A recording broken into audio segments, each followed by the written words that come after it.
I mean, that was a hard-fought win in the end, but I'm sure from your point of view, it was about getting the 3 points, was it? Yeah, that's all it was about, to be fair. You know, last week was a really intense week, 3 massive games. It was on such a high, and today, you know, we just needed to get the job done, and we did that, so we're happy. You got to watch that for a lot of the match. What was it like from the bench, watching that first half in particular? Yeah, I felt we controlled the game really well. We started really well. You know, this man got the assist. I'm happy for him, but yeah, we're just looking for the second goal, which we got in the end, and that secured us the victory. Yeah, Ben back in the side, another start for you this season, a second, and you had some marauding runs. You pulled the ball back for the opening goal as well. What was it like out there today? Yeah, it was nice. Yeah, obviously not played too many games this season. The boys have been unbelievable, so yeah, I think it's just about supporting everyone, whoever's playing, whoever's not, sticking together, and you know, when you do get a chance to perform as high as you can. It has been mentioned as well that the depth in squad at Arsenal this season, when it comes to the title race, could be one of the differences. Do you think you've got the best squad depth in the league? Yeah, I don't know. Obviously, training every day with all these players is unbelievable, and you know, there's players that don't get any minutes that would probably start in any other team. So yeah, it's a pleasure every day to work with these boys. What do you think? Same as Ben. Yeah. And just talk me through the goal for a second. Did you think it was going to cross that line? Were you wondering, because you'd had a near miss as well just before that? Yeah, I just had a near miss just before that, and I was just hoping I'd get another chance. I'll score it, and obviously at first it looked like it wasn't going in, but then the bounce was nice for me, so yeah, I was happy to see it go in. A lot of football lately. Just finally, just sum up how you're feeling as a squad about this season. It's all going well, 18 unbeaten. Yeah, you just got to take game by the game. I think such a long season, don't want to get carried away with anything, and just keep doing what we're doing. Fantastic. Bukai, would you do the honours? Because Ben White, you are player of the match. Congratulations. Congrats, bro. Thank you. You deserve it, man. Meanwhile, Chelsea by 1-0. So too to Arsenal against Brentford. Mikel Moreno with another goal, and the players, Manu, that Mikel Arteta brought in tonight, all combining in the build-up. Yeah, great lineup from Arteta, and great movement between those two players. And I really like the way he made his header, you know, Mourinho, and he cut the cross. You know, we can see the desire he put into the header. You know, just in front of the defender. You know, and I wonder if Gyökeres was very happy with that, because since he plays up front, he always scores goals. Yeah. Times it really well, doesn't he? I mean, that's the whole essence of a centre-forward in that situation, is to meet the ball literally a foot past the defender. So you've got to time your run perfectly. It's basically just after the ball leaves the crossing player's foot is when you make your run, and you try to time it just as you get past that defender. And let's remember, he is predominantly an attacking midfield player. Since February, when he was asked in those emergency circumstances to play up front for Arsenal, he has the most headed goals. How many goals he scored already? So he has now got 13 goals in this calendar year, more than any other Arsenal player. It's going to be the best scorer so far in Arsenal. Amazing.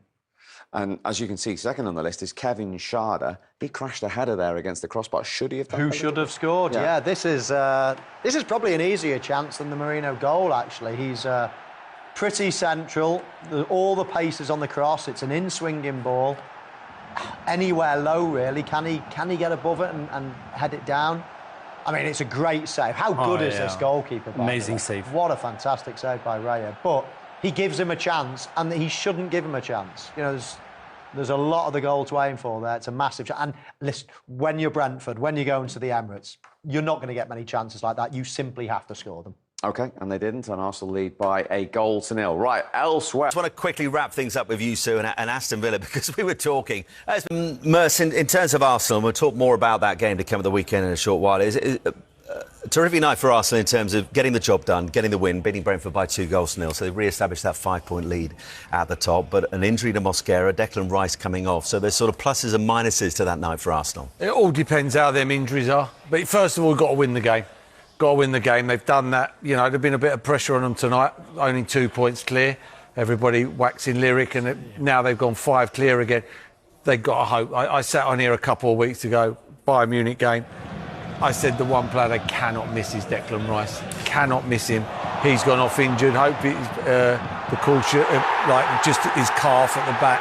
But for me, he's the one they cannot miss, and it's a massive, massive few 48, 72 hours to make sure he's fit for that game on Saturday, where Villa could blow the title race wide open.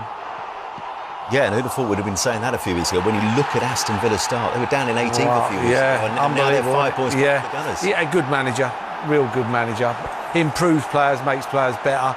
But it'd be a big test on Saturday for Arsenal. I think if they get through that, I just don't see anybody being able to touch him if they get through that game.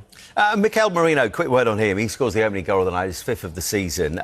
21 goals in the calendar year for club and country. He's not too bad a makeshift striker, is he? No, he's clever. He's clever. If you see his goal's an amazing header. Any centre-forward would be proud of it. The way he gets in front of Pinnock and heads it down. It's a proper goal. You know, Eucharist would have been well pleased with that. Yeah, he does a good job. He's a great player to come in and play. He joins in the play. He drops off more. He's not like Eucharist, but he drops off. You know, he won't play on the shoulder, but he's a clever player, hard to pick up, and he scores vital goals. He comes across as a big game player for me.